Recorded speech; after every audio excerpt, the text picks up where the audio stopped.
Hello friends, welcome to pebbles. நம்ம இன்றைக்கி செய்ய போகிறது ஆன்டி ஆக்சிடென்ட்ஸ். அது மட்டும் இல்லாமல் நம்மளுக்கு இம்யூனிட்டி ஜாஸ்தி ஆகணும்னா இந்த டீ வந்து கட்டாயம் ரொம்ப யூஸ்ஃபுல்லாக இருக்கும். நெல்லிக்காய் வந்து 2 அல்லது 3 எடுத்துக்கோங்க. எவ்வளோ பேர் இருக்கிறீங்களோ அதுக்கு தகுந்த மாதிரி எடுத்துக்கோங்க. ஓமம் சேர்த்திக்கலாம், அதே மாதிரி வெந்தயம் இருந்ததுன்னா சேர்த்தலாம், கருஞ்சீரகம் சேர்த்தலாம், சீரகம் சேர்த்தலாம். இது கூட என்ன புதினா இலைகள் நம்ம சேர்த்திக்கலாம். லாஸ்ட்டில் வந்து இது நல்லா கொதிக்க வச்சுருங்க. அதாவது 4 அல்லது 5 டம்ளர் ஊற்றுனீங்கனாலும் மினிமம் வந்து நல்லா சுண்டிடணும்.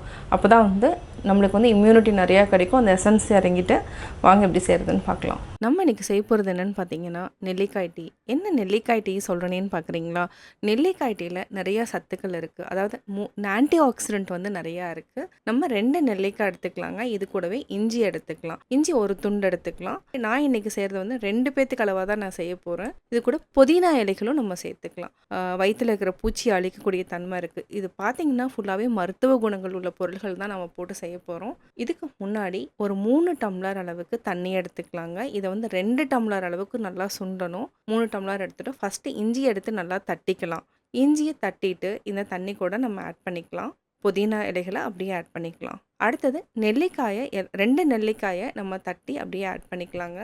அதாவது கொஞ்சம் கொஞ்சமாக போட்டு தட்டுங்க. அப்போ தான் வந்து ஈஸியாக இருக்கும். அந்த எசன்ஸ் வந்து நல்லா இறங்கும். இப்போ இது எல்லாத்தையுமே நம்ம கொதிக்கிற தண்ணியில் ஆட் பண்ணிக்கலாம். அது மட்டும் இல்லை, கொஞ்சமாக வந்து ஓமம் எடுத்துக்கலாம். 1/4 டீஸ்பூன் ஓமம், 1/4 டீஸ்பூனோட கம்மியாக வந்து கருஞ்சீரகம் எடுத்துக்கலாம். இதை ஆட் பண்ணிவிட்டு நல்லா கொதிக்க விடணும்.